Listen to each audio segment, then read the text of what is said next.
Did you really think Earth would just let it go? Admiral Corrin's voice reverberated through the chamber, sharp and intense as he confronted the assembled members of the Galactic Council. A wave of shock washed over the faces around him, tentacles twitching, scales shifting, all stunned by Earth's sudden and brutal retaliation. For decades, the Council had underestimated Earth, dismissing it as a minor player. To them, humans were an eccentric species from a quiet corner of the galaxy, known for aggression and innovation but seen as insignificant in galactic affairs. However, as it turned out, humans held grudges longer than any other species. This entire ordeal began over seemingly trivial trade matters, and the Council had assumed Earth would tolerate their belittling diplomacy.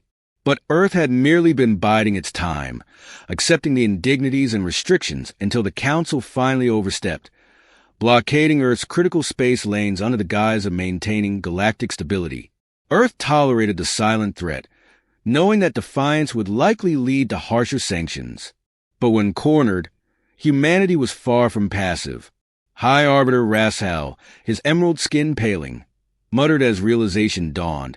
They wouldn't just forget, especially not after the embargo.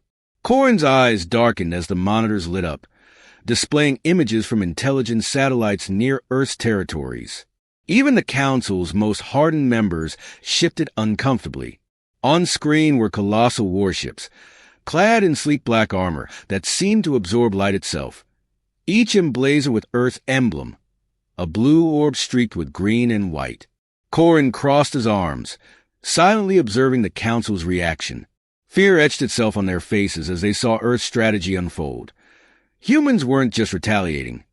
They had mastered guerrilla space warfare, targeting key supply routes, and striking every vulnerable choke point. One Council advisor, a Carrion with mocking orange eyes, sneered. How could they do this without us noticing? Where did they get the resources? Corrin smirked. If you push a people into a corner, they don't just surrender, they innovate. You may not have noticed the signs, but Earth was never idle. For years, humans had perfected stealth engines, hacked Council surveillance systems, and mined unclaimed asteroids. All this development had been happening under the Council's nose, and now humanity was ready to unveil its might. The display shifted to another image. A massive orbital platform outside Earth's solar system, fortified with experimental energy cannons. The Council watched in stunned silence. This fortress was a declaration. Corrin spoke. When the embargo hit, you thought Earth industry collapsed. They didn't. They simply went underground. They built facilities in asteroid belts, set up secret bases, and repurposed every resource. You mistook their silence for defeat. A cold realization settled over the counselors.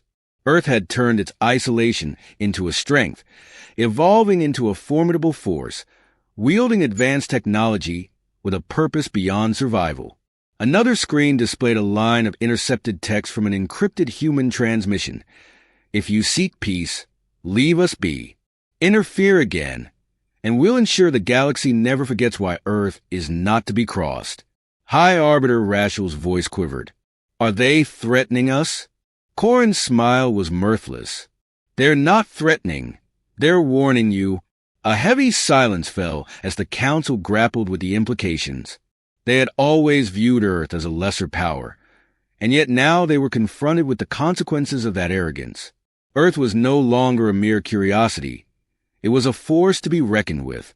One advisor whispered, "What should we do?" Corrin, who had spent years observing Earth, spoke with quiet conviction. Earth isn't asking for a place in your hierarchy. They're rewriting the rules. Either treat them as equals or prepare to face the consequences. For a moment, the Council members exchanged uneasy glances. The galaxy's hierarchy was fragile, designed to keep each race in its place. Acknowledging Earth as an equal could embolden others, destabilizing the delicate balance. Yet they knew their options were limited. Earth, in its isolation, had masterfully studied their networks and found the Council's weak points. One young advisor, with translucent skin that shimmered in the light, finally spoke up. Our fleets outnumber theirs 20 to 1. Why not simply block every jump gate in their sector? Colin chuckled grimly. That's exactly what they're prepared for. They've studied us, learned our protocols, our battle formations. Every part of their fleet is designed to exploit our weaknesses. With their stealth technology, they'll strike before we even know they're there. The advisors looked at one another in disbelief, resentment flickering in their eyes. They have no right to technology beyond their level, one grumbled, echoing the sentiment of many. Corin shook his head, eyes cold. You think they waited for permission?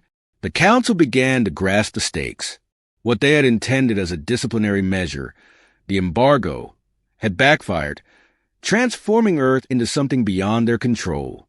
Even Rashal's confidence wavered as he suggested appeasement. We could offer incentives, trade routes, mining rights, limited representation. Corin's tone turned sharp. It's too late for appeasement. They won't settle for scraps. They're no longer a minor player. The advisors sat in tense silence. They had pushed her too far, and now they faced a power unwilling to return to its former status. Suddenly, the chamber's communications crackled, and a security officer appeared on the screen, sweat beading on his brow. High Arbiter, Admiral, Earth's ships have moved into formation around the jump gate in Sector Z-19. They're blocking one of our main trade routes.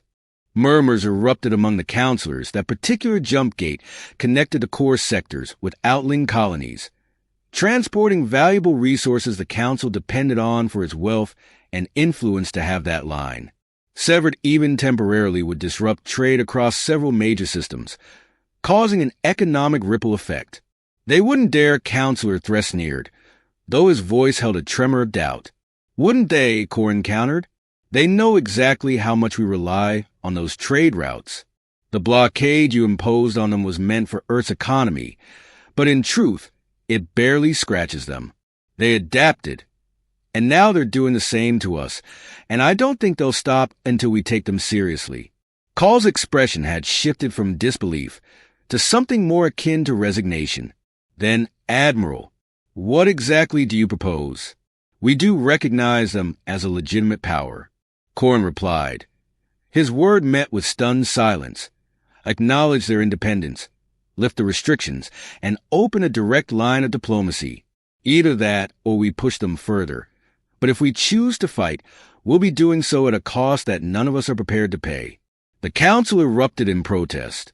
A chorus of voices clamored over each other, insisting that such a concession would undermine the council's authority, weaken their standing, and embolden other lesser worlds. But Quran remained unfazed. His gaze piercing through their objections. Think about what's happened here. He pressed his voice. Unwavering Earth was supposed to be a minor world, too insignificant to pose a threat, and yet they built a fleet powerful enough to force this council to question its authority. They've proven that they can stand toe-to-toe with us. Ignoring that fact won't change it. The counselors quieted their outrage, simmering as they grappled with the reality that the Quran was laying that the Galactic Council had built its power on the assumption that it could control or crush any planet that disobeyed its rules. But Earth had rewritten the script, taking its punishment and transforming it into a weapon. The Council's own arrogance had birthed a rival, unlike any other, a power that couldn't be cowed by threats or sanctions. Rashka looked at Quan, his eyes heavy with the weight of an admission. He didn't want to make your asking us to respect them. Corin gave a slow, deliberate nod. Respect, yes, and something more acknowledging that there are equals, maybe even our match. Silence fell over the chamber once more, this time colder and more final. It was a bitter pill, but the council knew the alternative, pushing Earth to its limits. Had only Han humanity's resolve. The more they tried to bend the humans, the stronger they seemed to become. To continue down this path would mean open conflict, a war where the council's resources would be drained against the species that had proven time and again that it could turn the tide. I don't like it, Threx muttered his blattle, likey fingers curling into fists. This is madness. Madness, Corin replied with a grim smile, underestimating them further. What you all have to decide now is whether you want to keep that door open or find it slammed shut in your face. The counselors shifted uncomfortably to the realization dawning that the time for dismissive gestures and casual threats had ended. The Galactic Council had to make a choice. Either acknowledge Earth's newfound strength or face the consequences of further defiance. As the debate raged on in the council chambers, High Arbiter Rasol raised a hand to silence the assembly. He knew they were close to breaking point. The division between those who wanted to acknowledge Earth and those who wished to crush it had grown too wide. A decision had to be made swiftly before Earth's retaliation escalated further, before the rash call could speak. The communications console chimed again, interrupting the tense silence. The same officer appeared in his face. Flushed High Arbiter Counselors, Earth's fleet has issued a demand. A murmur of shock rippled through the chamber. It was unheard of for any non-member species to make demands of the Council, let alone one that had been blockaded. Raquel gestured for the officer to proceed. What is their demand? The officer hesitated, glancing at the Quran before reading the message. Earth's fleet is calling for direct negotiation with the Council. They request a diplomatic envoy and the lifting of all embargoes immediately. If we refuse, they warn that they will escalate by targeting specific Council assets across multiple sectors. Counselor Threx leaned forward, his voice laced with indignation. Are they declaring war on us? Colin's eyes narrowed as he considered the message. Not quite. This is Earth giving us an ultimatum. Accept them as equals or prepare for a conflict. They don't want a war, but they're ready for one. If it comes to that, Raquel exhaled slowly, his gaze fixed on the view screen displaying Earth's formidable fleet. He had hoped the Council's display of power would subdue Earth, not ignite a challenge. But, as Corin had repeatedly reminded them, humans didn't respond to threats the way most species did. They retaliated with precision and conviction. The High Arbiter stood facing the counselors. We are at a crossroads. We can engage with Earth as they have asked, or we can deny them and prepare for a conflict that may destabilize the entire region. He scanned the room, gauging the reactions of each member. I will hear any final objections before we proceed. Counselor THX's eyes burned with defiance. Let them dictate terms to us. What message does that send to every other planet under our protection? They'll see our weakness and rise up just as Earth has. Quran took a step forward, his voice, cutting through the tension like a blade of earth, isn't trying to overthrow the Council. They want acknowledgement and respect. They built something powerful in response to our oppression. If we refuse to recognize them now, we'll only validate their beliefs that the Council values control above fairness. Raquel nodded thoughtfully, absorbing Corin's words. The Council's power had indeed been built on maintaining order, but that order had come at a cost. Earth's fierce independence, born out of isolation and ingenuity, had evolved into something formidable ignoring. That now would be a grave miscalculation. I propose we send a diplomatic envoy to Earth. Rashal announced silencing any remaining dissent. In doing so, we acknowledge their strength and open a path toward peaceful coexistence. It's time the Council demonstrated that it can adapt as well as Threx saw it, but his protest died in his throat as he saw the deterrent termination in Rashkal's eyes. He knew the High Arbiter's decision was final with the Council's reluctant approval. Corin stepped forward, a hint of pride in his gaze. I'll lead the envoy myself. Rasal nodded. You are the best suited for this task, Admiral, but proceed with caution. Humanity's trust in the U.S. is strained. This will be a delicate negotiation. Quran acknowledged the High Arbiter's words, though he felt a flicker of hope that Earth might be more willing to listen to someone who understood them. He had watched humanity evolve under pressure, growing, not just stronger but more unified. Now he had the chance to meet them face to face, not as a soldier preparing for war, but as a diplomat seeking peace.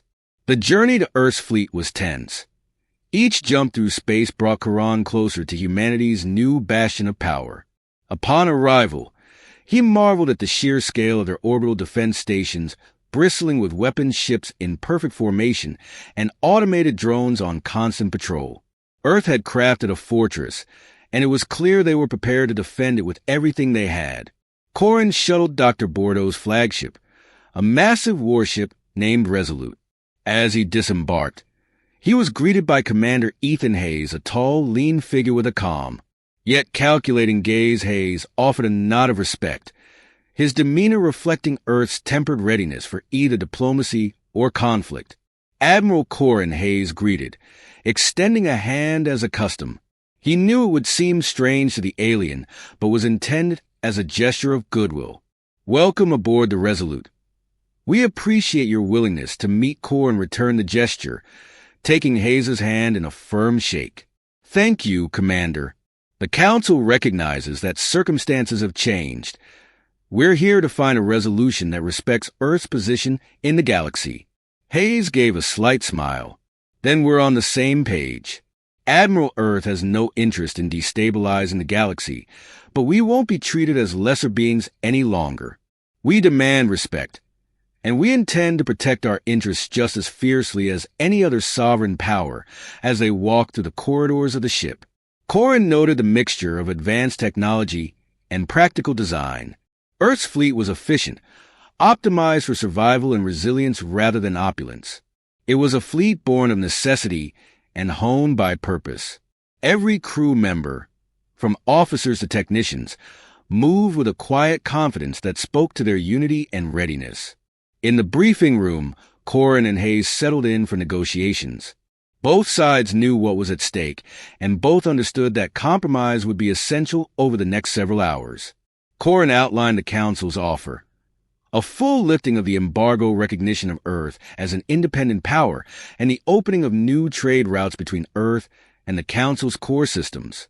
Hayes, for his part, pressed for assurances that Earth's sovereignty would never again be challenged. We're prepared to contribute to galactic stability, but the Council must understand that Earth will not accept subjugation. We are equals in every way that matters. Karan nodded, his respect for humanity growing with each exchange.